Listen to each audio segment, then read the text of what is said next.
ഇവിടെ ADGP പോയി ദത്താത്രേയ ഹോസാബിലെ കാണുന്നുണ്ട്, റാം മാധവനെ കാണുന്നുണ്ട്. ഈ ADGPക്ക് അങ്ങനെയാണെങ്കിൽ ഈ ഫോൺ ചോർത്തി കിട്ടുന്ന വിവരങ്ങൾ, ഇൻഫർമേഷൻ, എന്തൊക്കെ ഇൻഫർമേഷനാണ് ശ്രീ അൻവർ? ഈ ഇൻഫർമേഷൻ ഇവർക്ക് കൊടുത്തിട്ടില്ലെന്ന് ആർക്കറിയാം ശ്രീ അൻവർ? അതെന്നല്ലേ ഞാൻ പറയുന്നത്. അതുകൊണ്ട് തന്നെ ആരോട് പറഞ്ഞു ആർക്കൊക്കെ ഫോൺ ചെയ്യുമ്പോൾ ശ്രദ്ധിക്കണം. ഇപ്പൊ പ്രതിപക്ഷ നേതാവ് ശ്രീ VD സതീശൻ കഴിഞ്ഞ ദിവസം പറയായിരുന്നു, ശ്രീ PV അൻവർ, മുഖ്യമന്ത്രി ക്ഷമിക്കണം, ഇപ്പോൾ ADGP MR അജിത് കുമാർ രാംമാധവനെ കാണാൻ പോയപ്പോൾ അദ്ദേഹത്തിന്റെ കൂടെ ഉണ്ടായിരുന്ന ഒരാളുടെ പേര് കേട്ടാൽ കേരളം ഞെട്ടും, നടുങ്ങുമെന്നൊക്കെ പറഞ്ഞു. ഇതുവരെ ആ പേര് പുറത്തു വന്നിട്ടില്ല.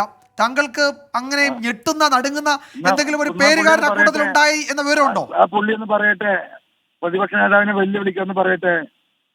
അത് കമ്മ്യൂണിസ്റ്റ് പാർട്ടിക്ക്, കമ്മ്യൂണിസ്റ്റ് പാർട്ടിയുടെ തലയിൽ ഈ പറയുന്ന, ഞാൻ ആദ്യം പുനർജനി സൂചിപ്പിച്ചപ്പോ ഒരു എന്താ പറയാ, അതിനൊരു തടയിടാൻ ഒരു വെറും വാക്ക് ധൈര്യമുണ്ടെങ്കിൽ പറയട്ടെ. VD സതീശൻ ഏത് മന്ത്രിയാ പോയതെന്നല്ലേ? വേണ്ട, ഒരു ഉത്തരവാദിത്തപ്പെട്ട കമ്മ്യൂണിസ്റ്റുകാരും പോയിന്ന് പറയട്ടെ, ഒരു MLA പോയിന്ന് പറയട്ടെ. എന്തിനാണ് ഒളിച്ചു വെക്കുന്നത്? അദ്ദേഹത്തിന് അറിയെങ്കിൽ ആരെയും പറ്റിക്കുന്നത് ഇവരുടെ രീതി.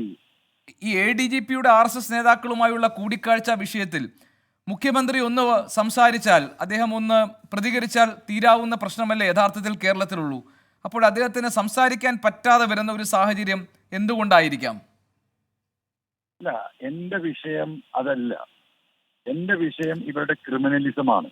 ഞാൻ അതിന്റെ പിന്നാലെയാണ്. നിങ്ങൾ എന്തൊക്കെ ചോദിച്ചാലും ഞാൻ എന്റെ ഫോക്കസ് ഒന്നും മാറില്ല. ഞാനിപ്പോ ഫോക്കസ് ചെയ്യാൻ പറഞ്ഞു, നോട്ട് കമന്റ്സ് ഓൺ പൊളിറ്റിക്സ്. ഞാൻ മിനിയാന്നോട്ടുള്ള എന്റെ നിലപാട് അല്ല, അത് കറക്റ്റ്, ആ നിലപാട് ഞാൻ കേട്ടു. അല്ല, പക്ഷെ അപ്പോഴും താങ്കൾ ഉന്നയിച്ച ആരോപണങ്ങളിൽ ഒരു ഭാഗത്ത് മുഖ്യമന്ത്രിയുടെ പൊളിറ്റിക്കൽ സെക്രട്ടറി P ശശി ഉണ്ട്. അല്ല, അത് ഉണ്ടാകാം. അല്ല, അപ്പോൾ naturally politics is getting involve. അല്ല, ഞാൻ ആ കാര്യത്തെ കുറിച്ച് പരാതി കൊടുക്കാൻ പോകുന്നു. ഞാൻ അതിന്റെ പഠനത്തിലാണ്. പൊളിറ്റിക്കൽ സെക്രട്ടറി എന്ന നിലയ്ക്ക് അദ്ദേഹത്തിന്റെ ഉത്തരവാദിത്തം നിറവേറ്റിയിട്ടുണ്ടോ? ഈ പാർട്ടിയെ സേഫ് ഗാർഡ് ചെയ്തിട്ടുണ്ടോ? ഈ പാർട്ടിയെ കുരുക്കിലാക്കാൻ പോലീസ് ഉദ്യോഗസ്ഥന്മാർ ശ്രമം നടത്തിയപ്പോൾ തടയാൻ അദ്ദേഹത്തിന് പ്രോത്സാഹനം നൽകിയിട്ടുണ്ടോ? അതെല്ലാം നോക്കേണ്ടതാരാണ്? പാർട്ടിയാണ്. എനിക്കെന്താ കാര്യങ്ങൾ ഇവടക്കം വിശദീകരിച്ചുകൊണ്ട് പരാതി കൊടുക്കാനേ പറ്റുള്ളൂ. അത് പാർട്ടി പരിശോധിക്കട്ടെ. Okay, thank you. താങ്കൾ യാത്രയിലാണ് തോന്നുന്നു. ഇത്രയധികം സമയം സംസാരിച്ചു. Thank you. എന്തായാലും മലപ്പുറം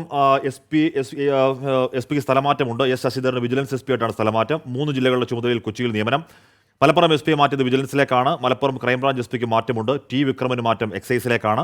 അങ്ങനെ ഏറ്റവും പ്രധാനപ്പെട്ട ട്രാൻസ്ഫർ ഇപ്പോൾ ഇറങ്ങിയിരിക്കുകയാണ്. ഏറ്റവും പ്രധാനപ്പെട്ടത് മലപ്പുറത്തെ അടിമുടിയുള്ള മാറ്റമാണ്. അത് അൻവർ ഉന്നയിച്ച ആരോപണങ്ങൾക്ക് പിന്നാലെയാണ് സുജിത് ദാസിന്റെയും ശശിധരന്റെയും സ്ഥലമാറ്റം എന്നതും ശ്രദ്ധേയമാണ്.